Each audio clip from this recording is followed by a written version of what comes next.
I have known Sashi for the last maybe 50 years.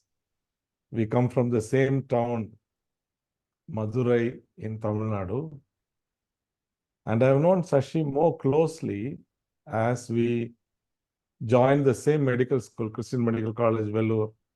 I joined in 1980, he joined in 1981. So that again goes back to 44 years. And in that institution, we had fellowship together and we were part of a prayer cell. So like Sashi, I also have fond memories of our times together. Thanks, Pastor Anish and others of the Chicago prayer line for inviting me. I do not know who you the composition of the group, but from the name, I understand many of you are in Chicago or US.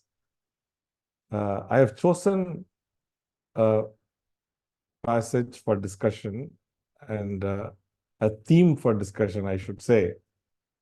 And as I was thinking about it, I was not sure this was it, but when the intercession started and when I saw how the concerns of all of you lined up, I knew that what I have chosen is appropriate.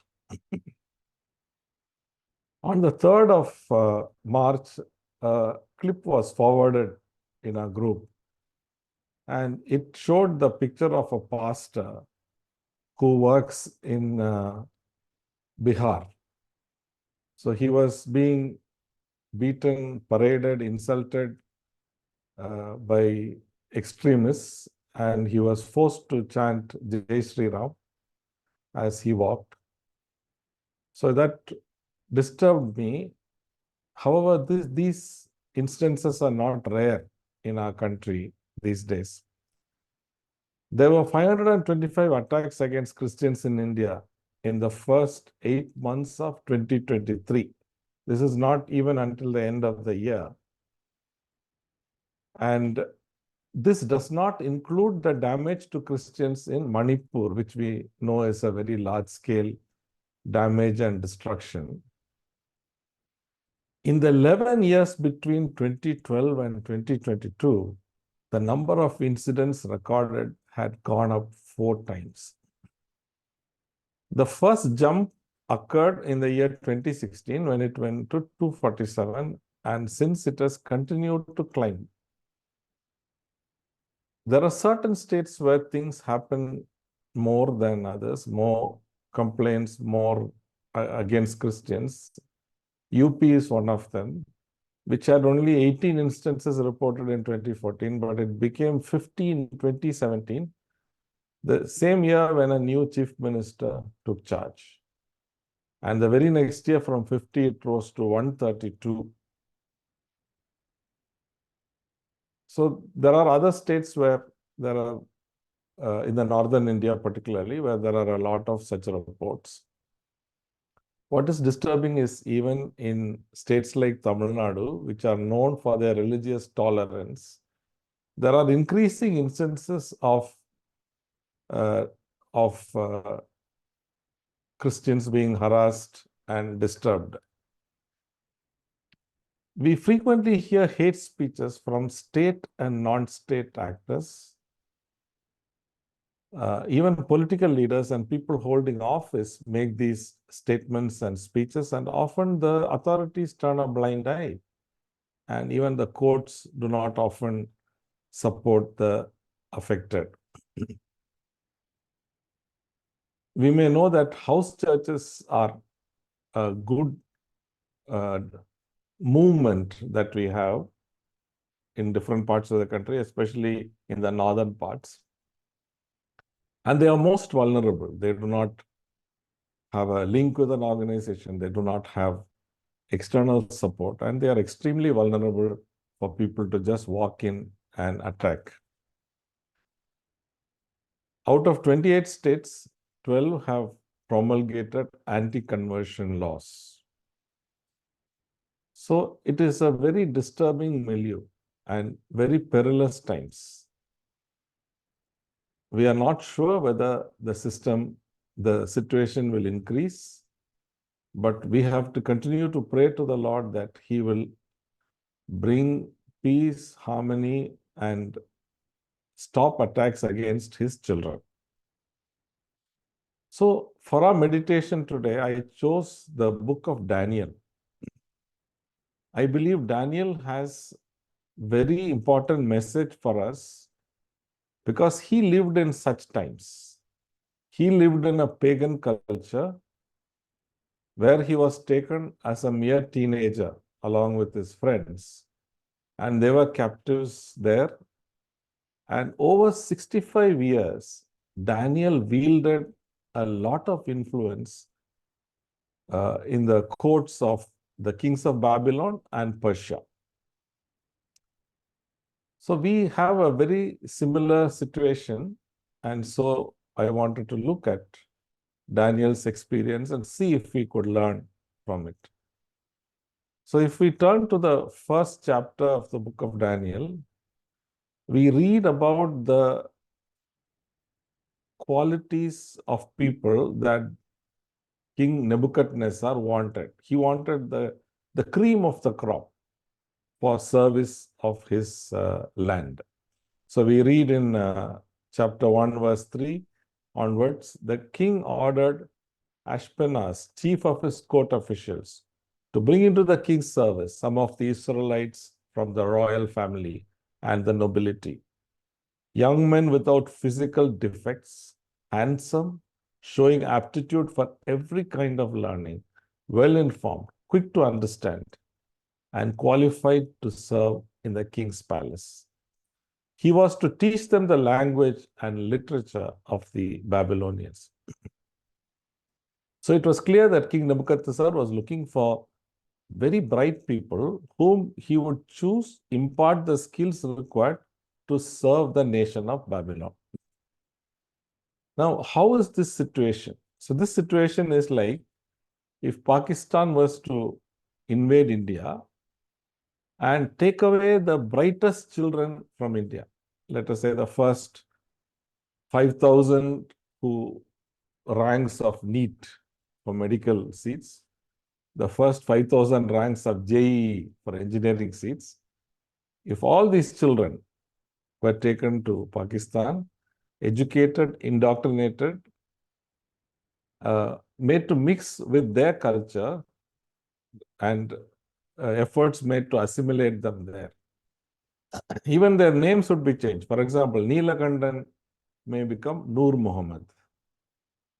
Imagine the consequence for these youngsters who are taken away 500 miles, stolen from their parents, and live in an alien situation. It doesn't matter if it was India taking Indians being taken to Pakistan, Pakistan being taken to India. It is tragic enough. This is what happened to Daniel and his friends. And Daniel was given the name Belteshazzar.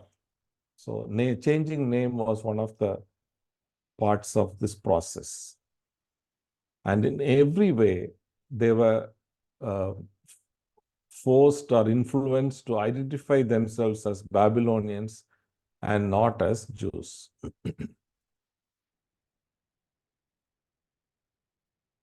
Now, let us look at the training imparted to them. We read that in verses 4 and 5. So we see that they were imparted training in their culture, language, and literature for 3 years. And we also noticed that Daniel cooperated with the trainers. He learned the art and science, the knowledge of the Babylonian civilization. We didn't see that he was sulking or rebelling. So that's a very important lesson for us. So even if we are taken up to or placed in adverse situations, that we should accept the will of God and not rebel. And it is clear that there is nothing wrong in learning new things. Clearly, many of you are living overseas, and there are many new influences in your environment. I'm sure you have all developed a positive attitude towards them, and you have hopefully assimilated a lot of influences which are in your environment. I think keeping a positive attitude towards the situation God places us in and learning from them is a good thing. And that is what Daniel did. So we also should learn to adapt to our situation. Everything that is foreign need not be unacceptable, and we should not become misfits in a new culture. But what is important is that we should learn to distinguish good from evil, godly from ungodly. And for that, we need the word of God and the guidance of the Lord. That is what we see Daniel did. We read in the eighth verse that he had problem with Babylonian food. It is not described exactly what the problem was, but we can only guess that it may have to do with the Mosaic law and its restrictions. The Mosaic law did not permit them to eat unclean food, such as pork. And also, it would prevent them from eating food offered to the other gods. So it's likely that Babylonian food was offered to their idols. It is likely also that perhaps the way things are prepared, for example, the blood had to be fully drained before the meat was cooked. So maybe this was not adhered to. So we do not exactly know what tradition specifically that Daniel and his friends were unhappy about. It is very interesting how Daniel handles it. We read that in the 12th verse. He handled the dilemma very cleverly. He did not, as I said, rebel. He goes quietly and negotiates. And with God-given wisdom, he offers a solution. He says that, give us simple food. Give us fruit, vegetables, grains, and water. And you test and see if we are weaker. Now, Daniel, we have to give credit, knew that these officers were under duress. If the trainees did not shape up physically, then the officials would be taken to task. So Daniel goes and offers this, and the person in charge agrees to this deal. And when man does his part, God does his part. And so we see that God blessed them. He gave them healthy bodies. They were looking more healthy and stronger than those who ate at the king's table, the king's food. So may God give us wisdom also to use very tactful and wise ways if we are placed in a difficult situation in these times. Then we fast forward to maybe 60, 70 years later. Daniel is now 80 plus years of age. He is an old man. We are moving to chapter 6 of the book of Daniel. And now he is serving under a new king. He is serving under King Darius, who is a king who rules the kingdom of Medo-Persian Empire. It's only the kingdom's name and the king's name which are different, but the approach towards these people is exactly the same. So Daniel is living under the same situation, but under a new king.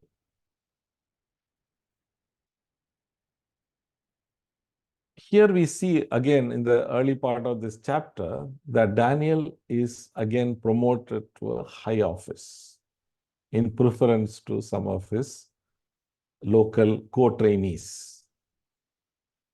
It is likely that King Darius recognized Daniel's integrity, his capability, And that is the reason he probably elevated him.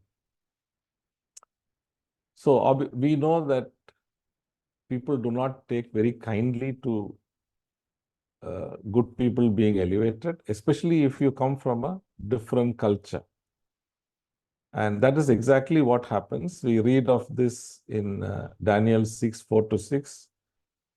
And at this, the administrators and satraps tried to find grounds for charges against Daniel in his conduct of government affairs. But they were unable to do so. They could find no corruption in him because he was trustworthy and neither corrupt nor negligent. Finally, these men said, "We will never find any basis for charges against this man Daniel unless it is something to do with the law of God." I think these two verses are packed with several key characteristics of Daniel, which did not miss the attention of his enemies even. First, they note that he was faithful in his duties.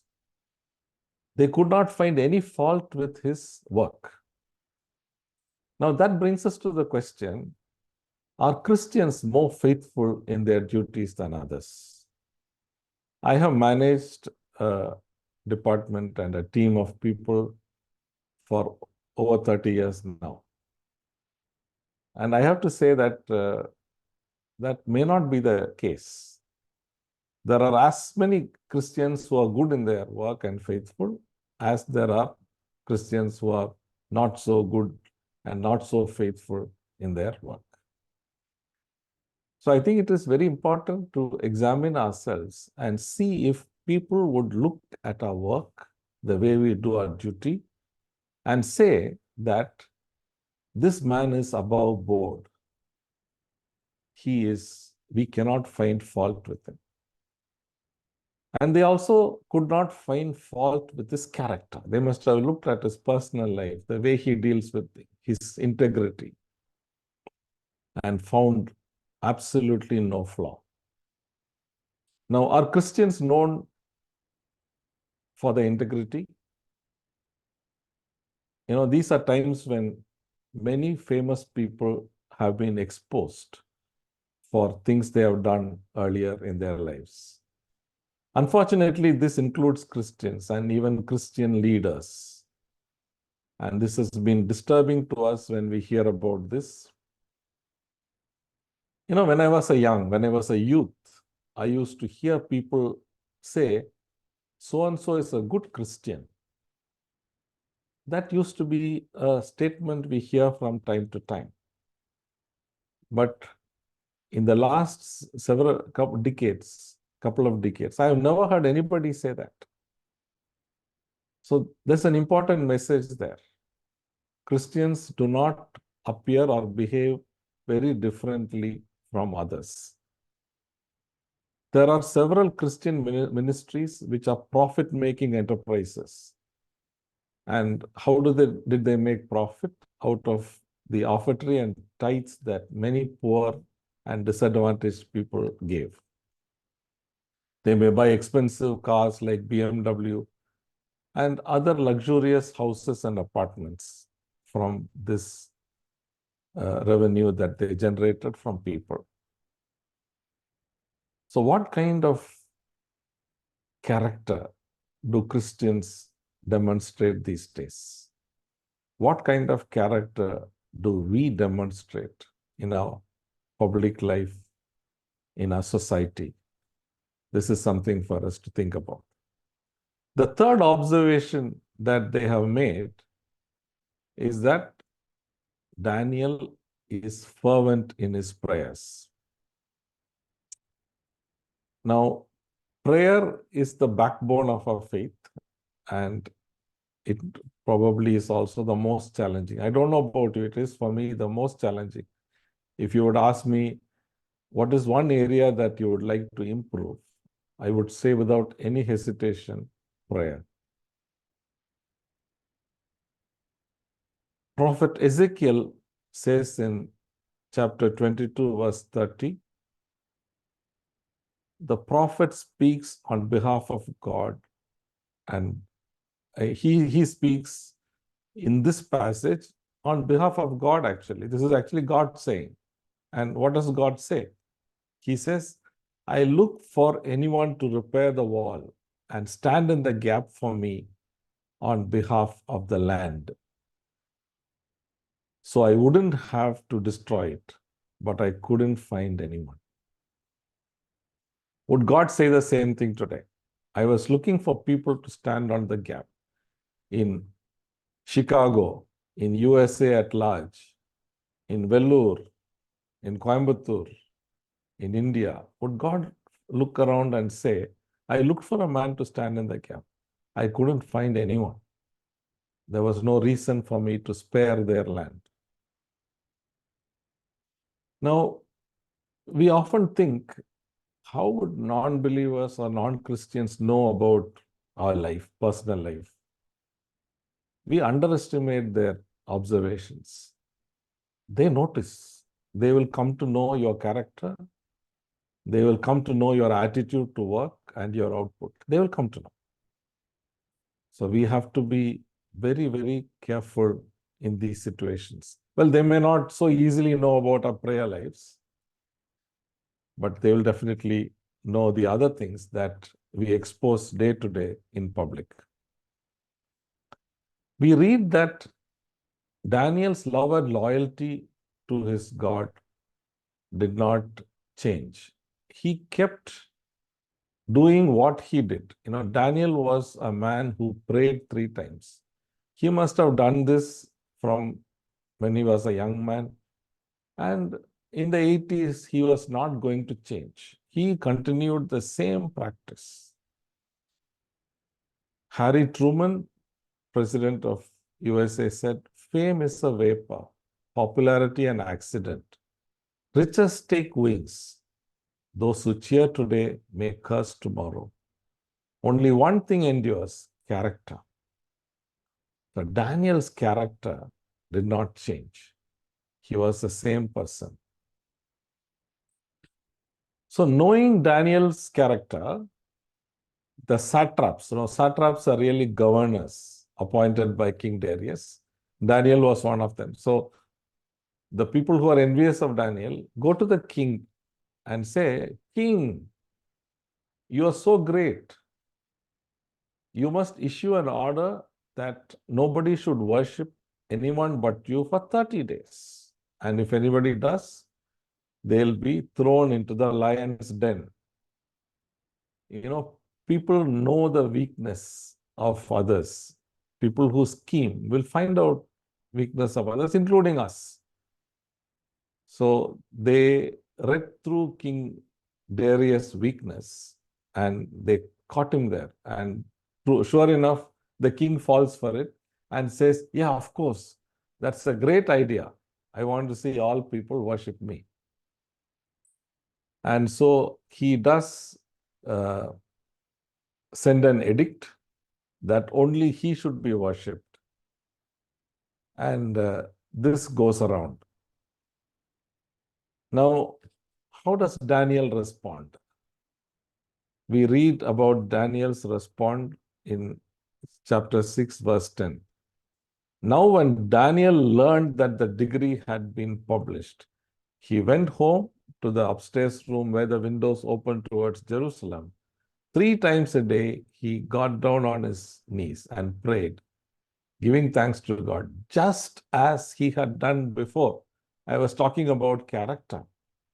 I was talking that Daniel would not change after 80 years. He would be the same person.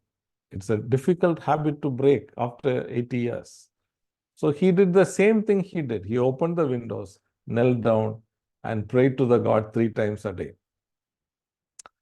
I was just thinking, Daniel probably should have been a bit smart. He would have said, it's only 30 days.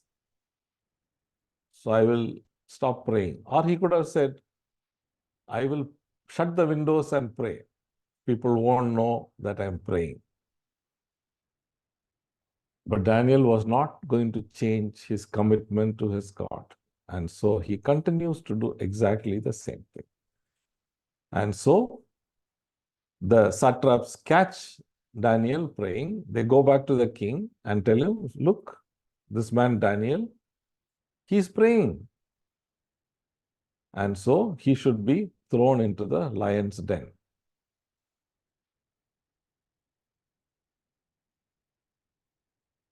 So I was thinking, what made Daniel take such a bold decision to continue to pray? What was clear to me was that Daniel was not even afraid of death. If Daniel was afraid of death, he would have done what I suggested as options, but he was not afraid of death. Now, it is little difficult to say, but the fear of death is something that all of us face. But it is also true that sooner or later we will all die. And our life is in God's hand, and all our days are written in His books. We cannot live 1 second longer or go 1 second earlier. God has determined and will determine those things. Dr. Martin King Luther said, if a man hasn't discovered something that he will die for, he isn't fit to live. And here we see Daniel has discovered something that he will die for. He would have thought in his mind, if I have to die for my prayer, my habit, my loyalty to my God, let it be. Then we see the Lord's deliverance. This time was a turbulent time for the king. The king didn't want Daniel to be killed. Daniel was probably his favorite governor. So the king was disturbed. He did everything possible, but the other satraps, the other governors were very shrewd. They pointed to him, look, you have signed the edict. You can't go back now. It is done deed. And so the king couldn't save Daniel, and so he allows Daniel to be thrown into the lion's den. And we read that Daniel was thrown, and we don't know, we are not privy to what exactly Daniel was doing, but in likelihood, Daniel must have rested on the rock and gone to sleep because he had the assurance of God, lions roaming around him. But the king couldn't sleep. The king tried everything, but he was so disturbed, he could not sleep. So for a child of God, the lion's den may be a place of peace, whereas for a king who does not believe in God, his palace may not give him the comfort. Now, the climax of the story is in verse 23. When Daniel was lifted from the den, no wound was found in him because he had trusted in his God. Is it surprising? After 80 years, is God going to desert him? No, the faithful God saved him. Now, what we see from this is that his faithfulness to God touched unlikely people who had nothing to do with God. We read this in verse 14 to 16. We read that King Darius was greatly impacted. Let us read what he said. When the king heard this, he was greatly distressed. Verse 16.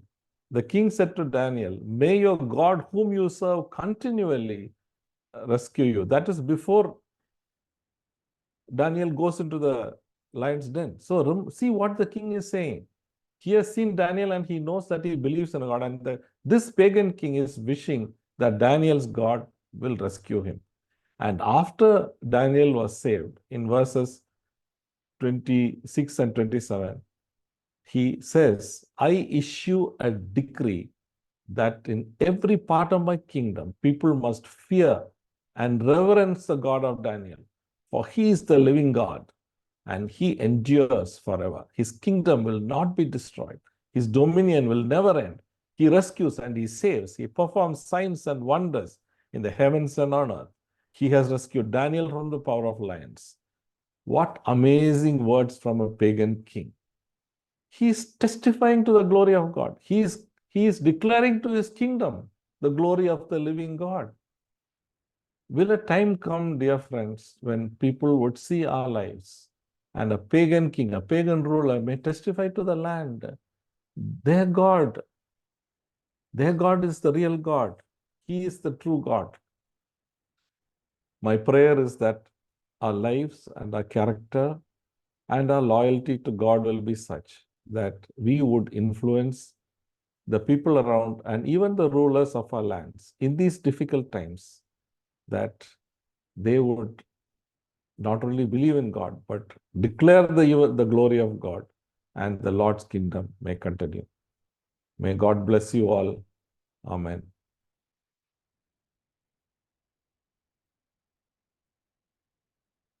Thank you so much, Dr. Christopher, for the words that so useful, and some of the quotes. I wish I have to go back and hear this, and the quote by Harry Truman and Martin Luther King.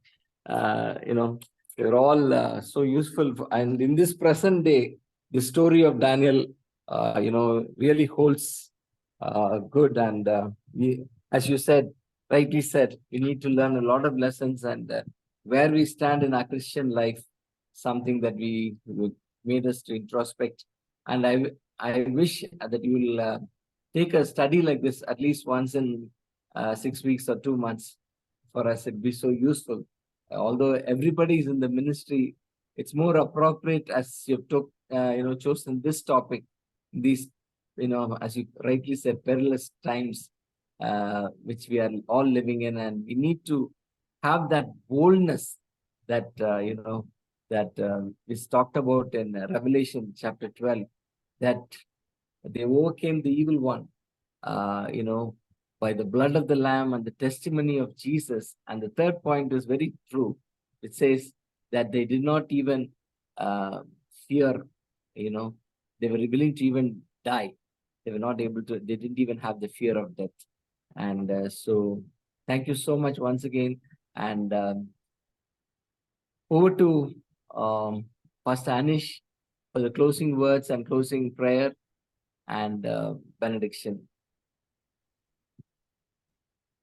Praise God, praise God. Thank you very much, Dr. Christopher, and also Dr. Shashi. It was a great message. It was a message very much relevant for the Indian situation. When King Darius wanted to save Daniel, but he couldn't. But Daniel didn't go for any shortcut, as the servant of God mentioned. He could have done many things. If we would have, in normal ways, we would have thought, we should be intelligent too. There is Jesus said one verse like, you should be innocent like doves and shrewd like snakes. So we will say, why we become praise to these people? We can pray. God will see, even if we close the door and we can pray. But Daniel didn't take any shortcut. He was willing to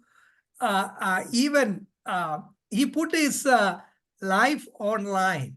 For God, he was willing to go. We know that even before that, Daniel, Shadrach, Meshach, and Abednego, they were willing to be put in the furnace. They said, our God will save us.